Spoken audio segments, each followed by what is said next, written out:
2 steps to your right! Tonight, the new body cam footage showing the arrest of the suspect in that apparent assassination attempt on former President Donald Trump. The new details in the investigation just coming in as we learn the FBI knew of the 58-year-old after a tip 5 years ago. A pipeline explodes in Texas, the tower of fire threatening homes and forcing residents to evacuate. Uh-oh. I am actively house hunting. And tonight's Eye on America. We take a look at America's housing crisis and the toll it's taking on first-time home buyers. What are you going to get for $200,000? Not much. Not much. The CBS Evening News starts now.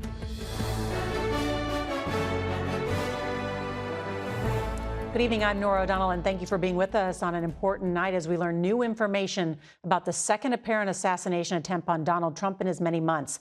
This is just coming in, too. President Biden tonight spoke on the phone with Trump. The White House describes the conversation as cordial, with Biden sharing his relief that the former president is safe, and then Trump thanking Biden for the call.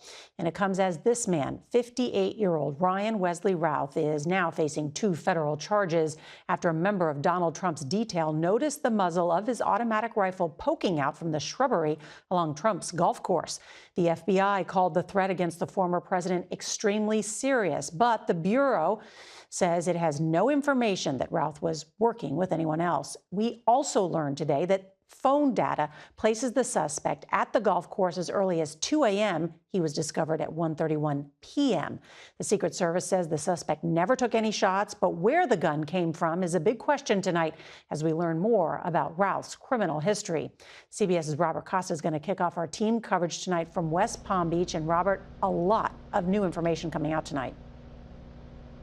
Indeed. Good evening, Nora. We are learning many new details tonight, including that the suspect never had a direct line of sight of former President Donald Trump. But the investigation continues, in both campaigns in this historic presidential race remain on edge tonight with 2 assassination attempts this summer. Driver, walk straight back! New video tonight shows authorities taking suspected gunman Ryan Routh into custody. A dramatic arrest on Interstate 95 with traffic shut down in both directions. Former President Trump should be able to breathe a sigh of relief. This guy is off the streets. Routh, a North Carolina man with a criminal record who has criticized Trump on social media, appeared in court today on 2 federal gun charges. Former President Trump, unharmed in the incident, spoke with the acting director of the Secret Service, with new questions raised about how someone could get so close to the former president with a firearm. Coming out of Butler, I have ordered a paradigm shift. We need to get out of a reactive model and get to a readiness model. Trump was playing golf at his club in West Palm Beach when a Secret Service agent spotted the nose of a rifle poking out of the fence near the 5th and 6th holes. Trump was between 300 and 500 yards away. Law enforcement sources say an agent fired 4 to 6 rounds at Routh, who fled the scene. His car and license plate photographed by someone who alerted police, leading to his arrest nearly 50 miles away. He was displaying no emotion. He never so much as asked what's going on. He just sat there really like he was going to a picnic. Found at the scene, a high-caliber rifle with its serial number scratched out, a digital camera, and some food.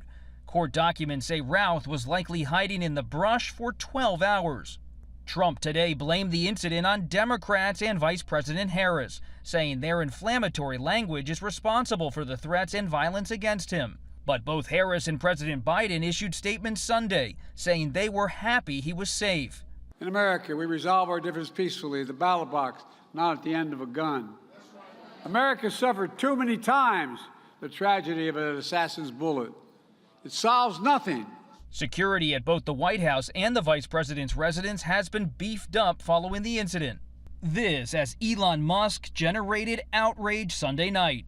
Posting a response to a user who asked why they want to kill Donald Trump, Musk wrote, "And no one is even trying to assassinate Biden Kamala."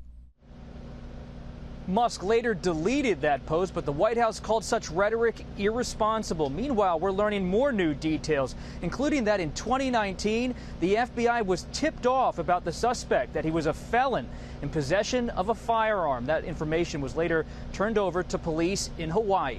Nora. Robert Costa with all that new information. Thank you, Robert. And long before his arrest in Florida, the suspect, Ryan Routh, had other brushes with the law. He also traveled across the globe, volunteering to fight in the war on behalf of Ukraine. CBS's Scott McFarland has new reporting on what we know about the suspect.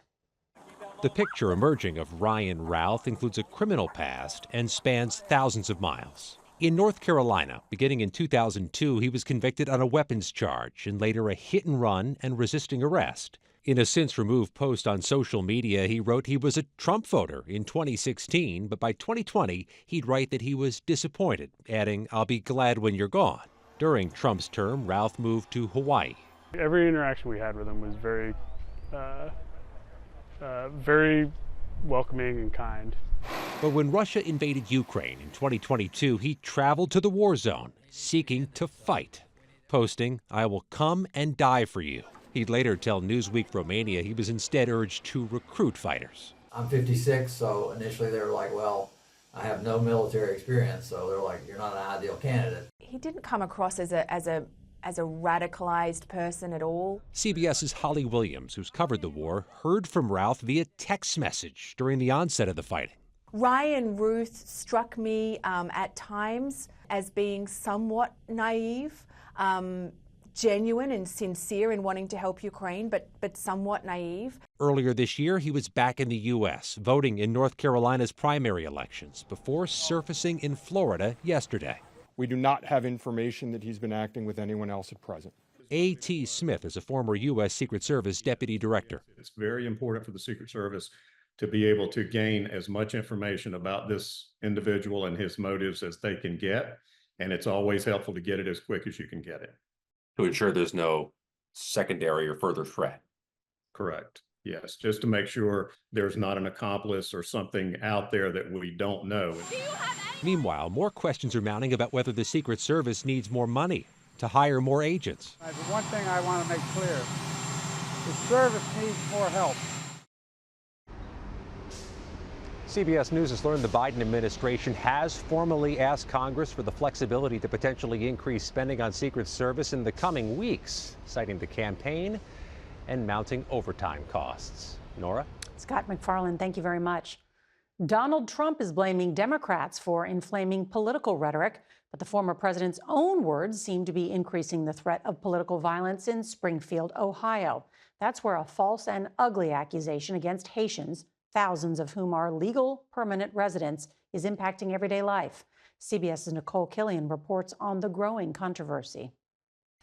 Tonight, the town of Springfield is stepping up security as viral unfounded claims about Haitian immigrants stealing and eating pets continue to circulate, amplified by former President Trump and running mate Ohio Senator J.D. Vance.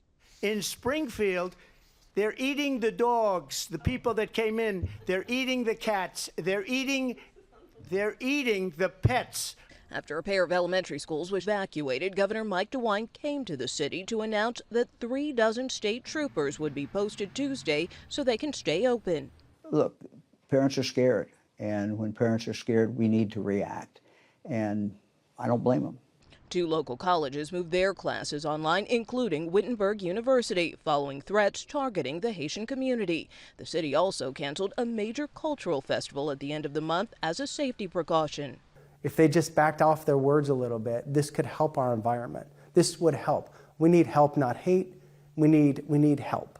Over the weekend, members of the far-right group the Proud Boys were seen marching through the streets, and a branch of the Ku Klux Klan spread leaflets with hateful messages. We condemn all violence. Vance expressed concern this weekend, but doubled down on the false claims. If I have to create stories so that the American media actually pays attention to the suffering of the American people, then that's what I'm going to do. But do you think a senator should make something up?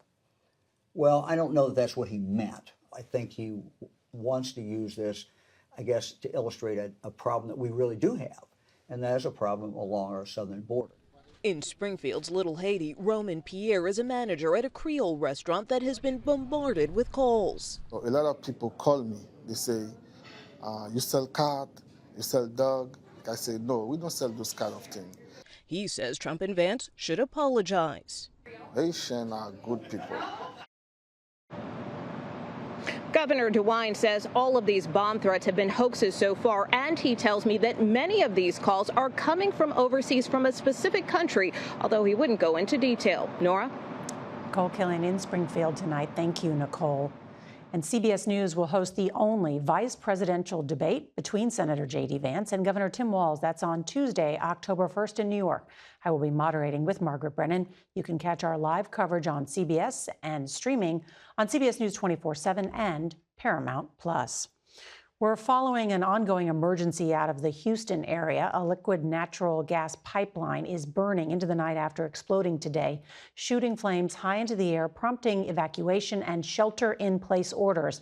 It happened in the city of Deer Park. That's roughly 20 miles southeast of Houston. CBS's Janet Shamlian is on the scene with the latest developments. Pillar of fire spewing from the ground. People all over Houston are able to see the smoke and the flames from a distance. A liquid natural gas pipeline explosion lighting the sky just a couple hundred feet from a neighborhood in Deer Park, Texas, near Houston. Talk about what it feels like out here right now. Tense, stressful. A tornado of smoke, a children's playground burning, the radiating heat enough to set the closest homes ablaze. I understand we're by the refineries and the pipelines, but I never expected it to be this bad. I'm still kind of like, I'm shocked. I might even have to get a hotel tonight due to this explosion. It's now been several hours since this fire started. It's still going strong. More fire departments have arrived here. They're hosing down the homes in an effort to save them. Mandatory evacuations for dozens. Others were told to shelter in place. At one point, almost 1,000 customers were without power as temperatures soared into the mid-90s. This area has 12 companies operating pipelines within the neighborhood. There were a lot of people saying that apparently the fire started due to a car that hit the pipeline. There is a possibility. Tonight, the pipeline has been shut down, but it will be hours before the natural gas inside of it burns itself out. It's just devastating just to see this in the back of my yard. And the pipeline is still burning hot tonight. It is located behind the homes you see on this street and is among more than a dozen pipelines in this neighborhood in a region filled with petrochemical plants. Nora? Scary. All right, Janet Shamlian, thank you. Now to life-threatening flooding along the North Carolina coast. A state of emergency has been declared for parts of the state where more than 1.5 feet of rain has fallen today, swallowing roads and leaving drivers stranded in several feet of floodwater. CBS's Lonnie Quinn joins us now. And Lonnie, what more can we expect from this storm? Okay, it is going to be moving inland, so I think other portions of North Carolina will continue to see some rain. But boy, like you said, Nora, this has been a huge rainmaker, and it's a storm that doesn't even get a name. But look at the flooding out there. And I want to be clear about this. You are looking at Carolina Beach, and everything on this picture, the video shows you flooding that is not storm surge related. That's just all rainfall. How much rain have we had? Follow me this way. I want to show you what we picked up in Carolina Beach. Let's zoom in tight because some of the facts here are kind of mind-boggling. Yeah, you betcha a lot of rain. 18.3 inches. That's a 1 in 1,000-year rainfall event. So how much more rain are we going to be expecting? Where does it go from here? Like I talked about, it pushes inland. And when you look at the projections now, we focus inland to North Carolina. There are spots in North Carolina that from this point forward could see 4 inches to maybe 1/2 foot of rain. By Wednesday and Thursday, it's made its way up into the New York City area. But like I said, it never becomes a tropical storm, just a big rainmaker. Nora, it's all yours. Lonnie Quinn, thank you. There's new information about the troubled submersible that imploded while heading to the underwater wreckage of the Titanic, including one of the crew's final messages. Next. U.S. Coast Guard investigators revealed today the Titan submersible that imploded underwater last year, killing all 5 people on board, had nearly 120 equipment problems in the years leading up to the disaster. The submersible was on its way to visit the more than century-old wreckage of the Titanic. This newly released image shows part of Titan laying on the ocean floor more than 12,000 feet down.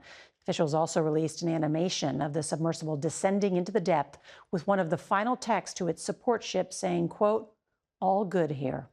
Eye on America is next with a look at our nation's housing shortage and why the slice of the American dream feels so out of reach for so many.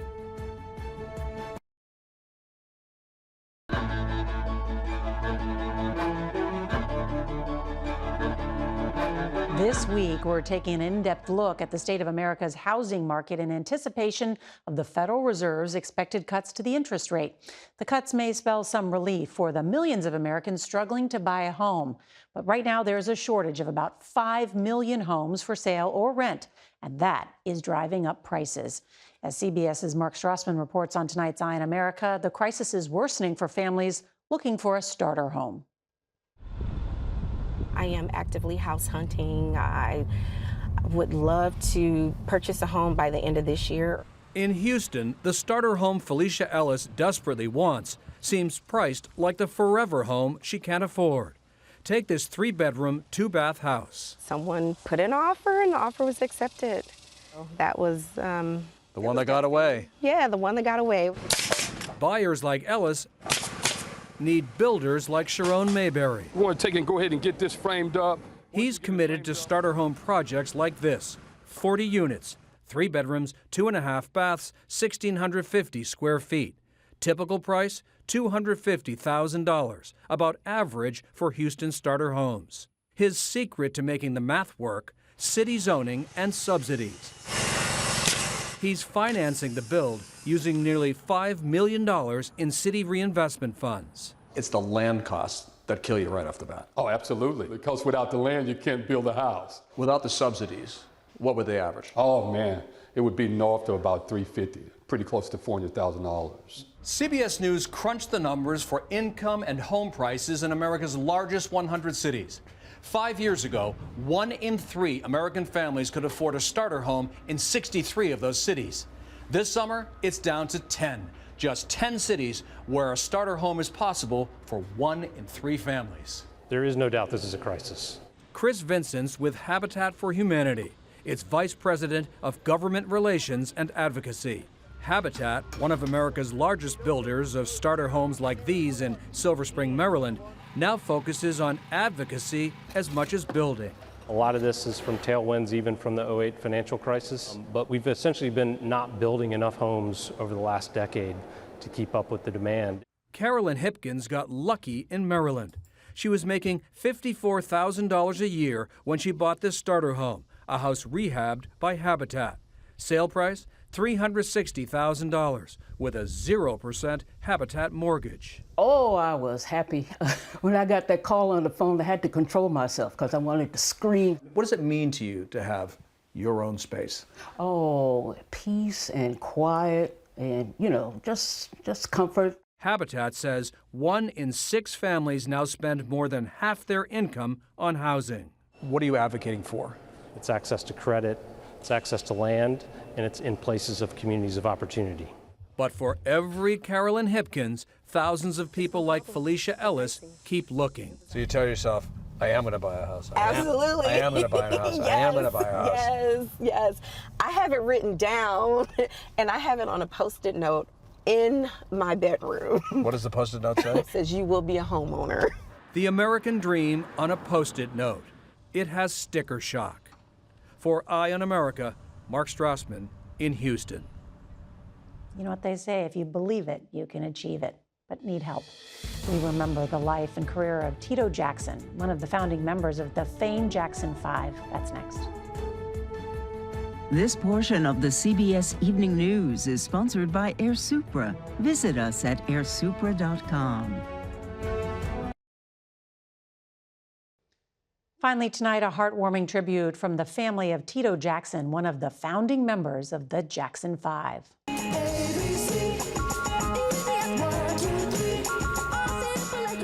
Jackson and his brothers shot to international fame with #1 hits like ABC, I Want You Back, and I'll Be There. The group was inducted into the Rock and Roll Hall of Fame in 1997.